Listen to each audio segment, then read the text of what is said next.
a forged signature, a secret house 9 miles away, and 2 women who'd been lied to from opposite directions, finally sitting across from each other with nothing left to hide. If you haven't watched episodes 1 and 2 yet, go catch up now. You'll want the full picture before this one. There's a right way to end a marriage quietly. Lawyers, paperwork, a closed door, a story you only ever tell close friends in careful pieces. I'd earned that version. 16 years of holding a household together on my own, 14 years of marriage, 2 years of watching a man perform a job search that had stopped being real a long time before I understood why. I'd earned the quiet exit. I didn't want it anymore. Candace and I sat across from each other in that same coffee shop for almost 2 hours, heads bent together over a legal pad, building something with a kind of focus I usually only bring to a code in the ICU. Calm, exact, no wasted motion. Daniel had spent 2 years making sure the 2 of us never had a reason to compare notes. I decided it was time he found out what happened when we finally did, and I wanted him to find out in a room full of people whose opinion of him he'd spent his whole life protecting. His mother's throwing him a 50th birthday dinner Saturday, Candace said, tapping her pen against the pad. The whole family's coming. Old coworkers too, I think, people who've heard his version of events for years without ever hearing mine. I thought about Renee, 79 years old, still calling the house phone every morning to tell her son she believed in him. She'd spent 30 years covering for whatever Daniel needed covering for. I decided his 50th birthday would be the last party she ever planned for him, without knowing the truth first. I need to tell you what the days leading up to that dinner actually looked like from the inside, because from the outside, I imagine they looked like calm. They weren't calm. They were discipline. The same discipline I use walking into a room where a patient is crashing, and every second of visible panic makes the outcome worse. You don't get to fall apart in that moment. You get to fall apart later, if you need to. In the moment, you do the next right thing, and then the next one after that. Priya finalized her full report that week. Every transfer, every false job, the forged signature on the $12,000 line of credit, laid out with dates and figures so precise it read less like an accusation and more like a diagnosis. I met with an attorney. I met, separately and carefully, with a detective in the financial crimes unit, a woman named Detective Hargrove, who listened to the whole story without a single flicker of surprise crossing her face, the way I imagine I look to families when I have to explain a diagnosis they weren't ready for. "You did the right thing bringing this to us before confronting him," she told me. "People who tip the person off first tend to lose their evidence right along with their element of surprise." I hadn't been thinking about evidence when I decided to stay quiet all those weeks. I'd been thinking about survival, mostly, and a little about strategy. It turned out the two weren't as different as I'd expected. At home, I moved through the week helping Renee plan party details over the phone, humming along to the radio while I helped Daniel pick out a card for his own mother, being, by every outward measure, an ordinary, unbothered wife.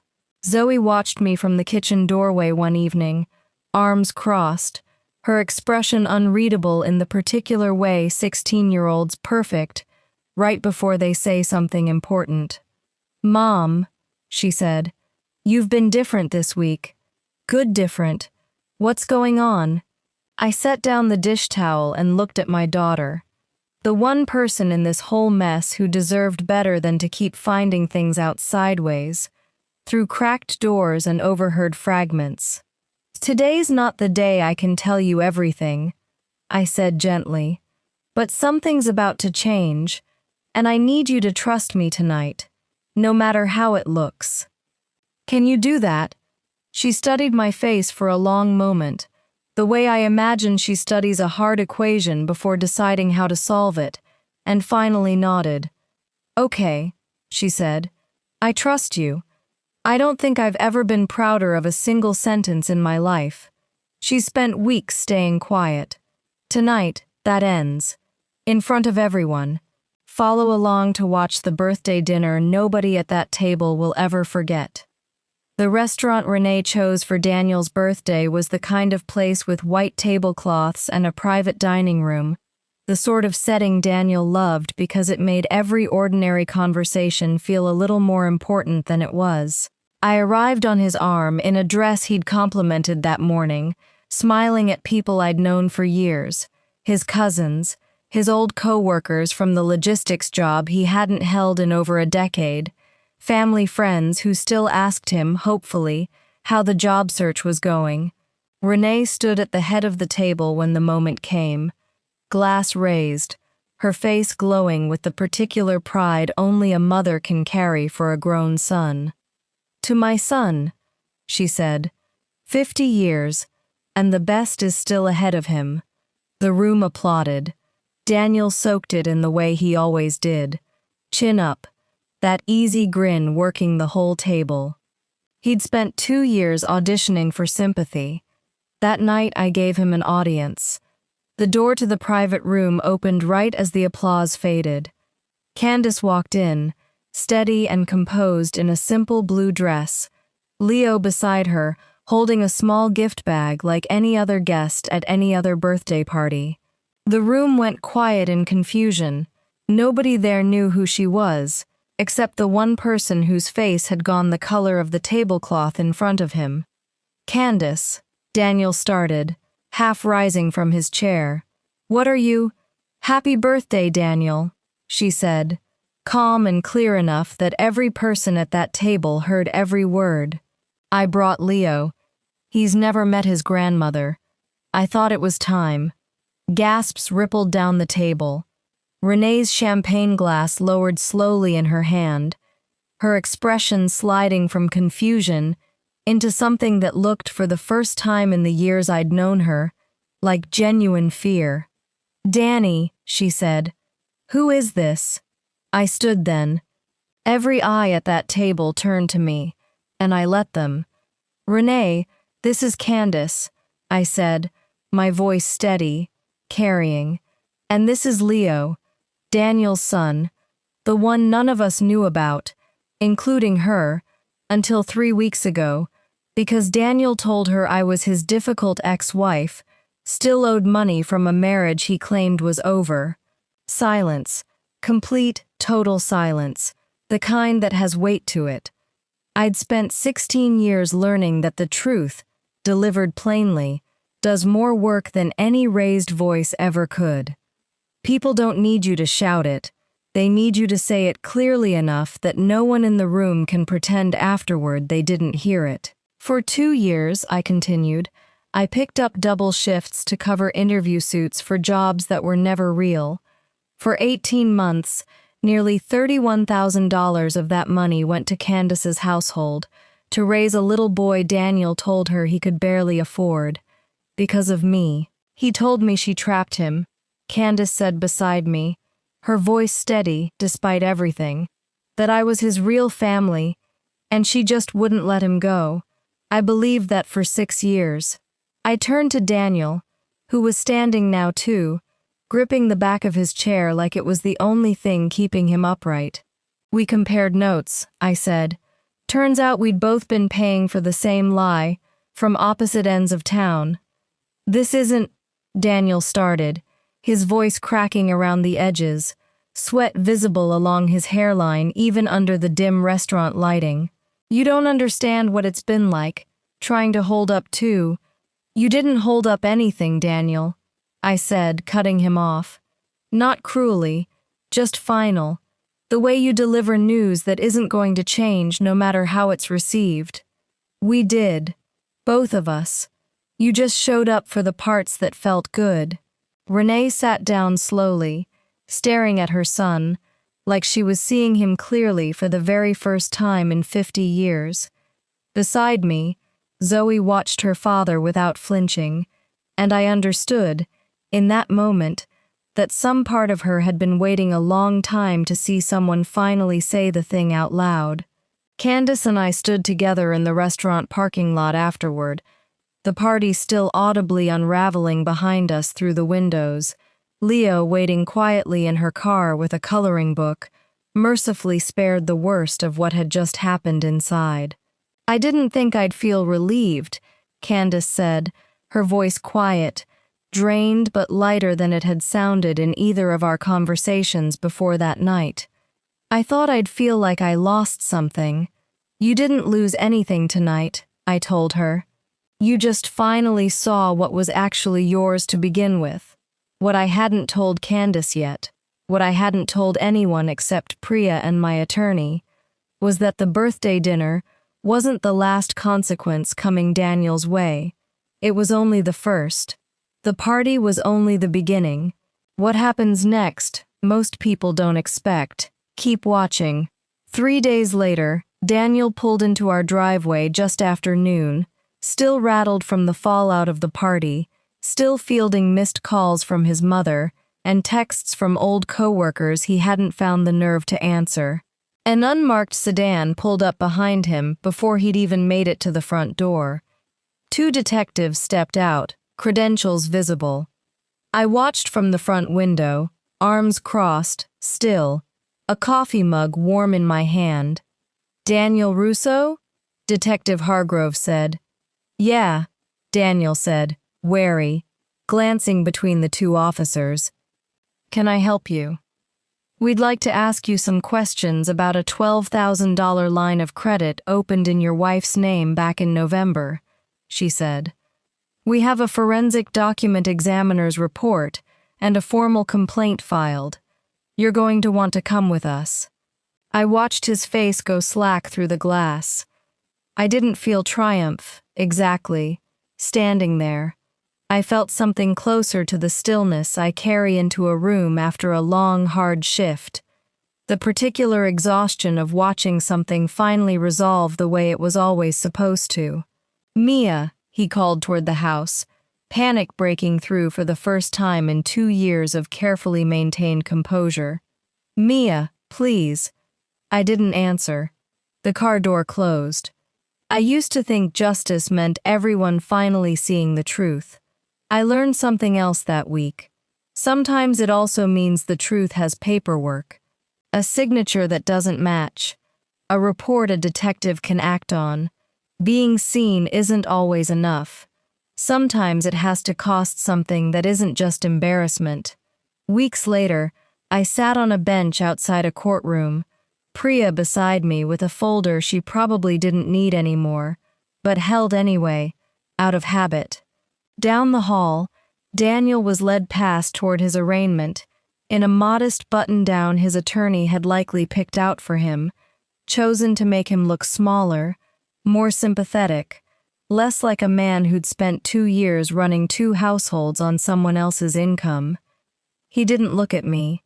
I didn't look away. "Forgery. Identity theft," I said quietly, mostly to myself. "The financial exploitation counts are still being reviewed. The attorney said cases involving a spouse are harder to build than people expect, because the law assumes married people share everything freely. But the forged signature on that credit application didn't leave much room for assumptions. That part, at least, they could prove." June sat down beside me, pressing a coffee into my hands. "How do you feel?" she asked. I thought about it honestly before I answered. "I don't know yet," I said. "Ask me after sentencing." Sentencing came 4 months later, in a courtroom with fluorescent lighting not so different from the one at the grocery store where all of this had started. Daniel stood beside his attorney in a gray suit that, for once, didn't look like it was trying to impress anyone. Candace sat 2 rows behind me. Renee sat alone, 3 rows further back than that, her hands folded so tightly in her lap I could see her knuckles from where I was seated. The judge had Priya's report in front of her, the same spreadsheets, the same forged signature laid side by side with the real one, the same 18 months of transfers to Candace's household. She read the charges into the record, plainly, the way I imagine I'd read a chart out loud to a resident. 1 count of forgery, 1 count of identity theft, both felonies under our state's statute given the dollar amount involved. The financial exploitation charge, as my attorney had warned me, didn't survive to sentencing. The law still assumes too much good faith between spouses for that one to stick easily. But the other 2 did. Given the defendant's lack of prior criminal history, the judge said, and the plea agreement reached with the prosecution, I'm sentencing the defendant to 180 days in county jail, followed by 5 years of supervised probation.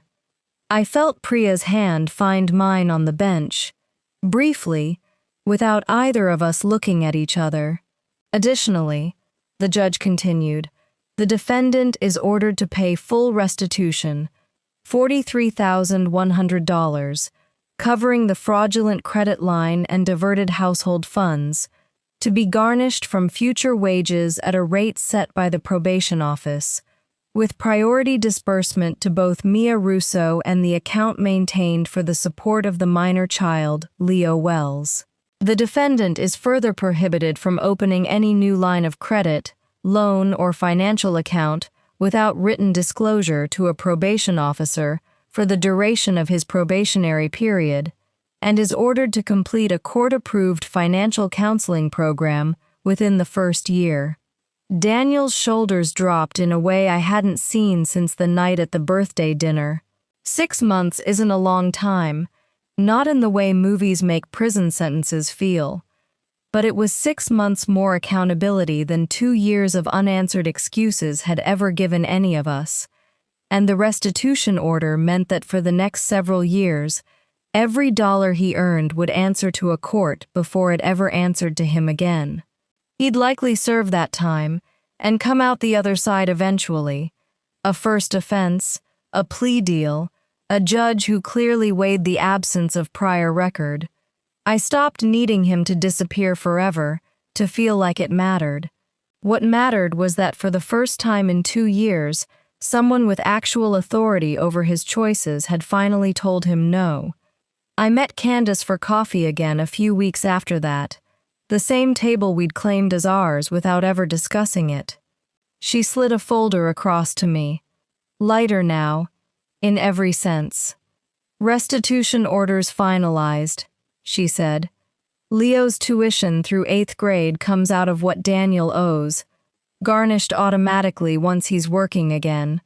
Child support separate now too, court-ordered, non-negotiable. No more I'll get you next month. Good, I said, and meant it completely. That's not a favor from him, Candace. That's just math finally working the way it should have from the start. I filed for sole legal custody too, she added, quieter now. Not because I want to keep Leo from him, but he doesn't get to show up when it's convenient and disappear when it isn't. Not anymore. Watching her say that, I felt something I hadn't expected. Relief that wasn't about me at all. Candace and Leo were going to be fine, not because of what had happened to Daniel, but because she'd stopped waiting for him to become someone he was never going to be. Thank you, she said, for finding me instead of just letting me find out on my own, years from now, the way you did. We looked out for each other, I said. That's rarer than it should be. I want to tell you about one more evening before I let you go. It was a Tuesday, ordinary in every way that mattered. Months after the party, months after the arraignment, months after I'd stopped flinching every time my phone buzzed with an unfamiliar number. Zoe and I sat at the kitchen table, the same table where I'd once let Daniel lie to me about a bank processing outage without correcting him, and this time it was just the 2 of us, a stack of nursing school brochures spread out between us, like a hand of cards she was finally allowed to play honestly. Are we going to be okay, Mom? She asked, the same question she'd probably been carrying quietly for longer than I knew. We already are, I told her. We just didn't know it, because I kept spending everything I had making sure someone else was okay first. You're not doing that anymore, she said. It wasn't a question. No, I said. I'm really not. Months later, I stood at the nurses' station at Cedar View Memorial, midway through a night shift, steady and whole in a way I hadn't felt in longer than I wanted to admit. Taped inside my locker was a photo of Zoe and me, laughing about something I couldn't even remember anymore, taken on an ordinary Sunday that had felt, for the first time in years, entirely uncomplicated. At 3 a.m., the unit finally went quiet the way it sometimes does, monitors steady, every patient settled, the whole floor holding its breath between crises. I stepped out to the small balcony off the break room, the one none of us are really supposed to use, and stood there a minute in my scrubs with the city lights spread out below, cold air on my face for the first time all shift. I thought about the version of me from a year ago, sitting in a grocery store parking lot with a phone in her lap and $41 to her name, certain she was the only one who'd ever have to carry the weight of that marriage. I thought about Candace, 3 miles from here, tucking Leo into bed in a house that finally belonged only to the two of them. I thought about Zoe, asleep at home with a stack of brochures on her nightstand, already dreaming, probably, about a white coat of her own someday. I thought about Renee, who still called the house phone sometimes now, not to make excuses for her son anymore, but just to ask how I was doing, like she was trying, slowly, to become a different kind of woman than she'd let herself be for 30 years. I didn't think about Daniel for very long. That, more than anything else, is how I knew I was finally on the other side of it. People ask me sometimes if I regret staying quiet those first few weeks, if I should have confronted him the night my card got declined, screamed, demanded answers on the spot. I don't. Some truths need to be gathered before they can be spoken, and some lies don't fully end until everyone who believed them is standing in the same room, hearing the same story at the same time. I spent 14 years funding a man's excuses. It took 3 weeks of silence to finally afford the truth. The pager on my hip buzzed. Somewhere behind me, the floor was waking back up, the way it always does, needing me again. I took one more breath of cold air and went back inside to the work I'd never once stopped being good at. The only thing, it turned out, that had never actually been a lie. This is where Mia's story ends, but her strength is just getting started. If this story moved you, share it with someone who needs to hear it, and follow for the next one. And if you've ever had to stay quiet before you could finally speak your truth, drop a Mia in the comments. She'll see it.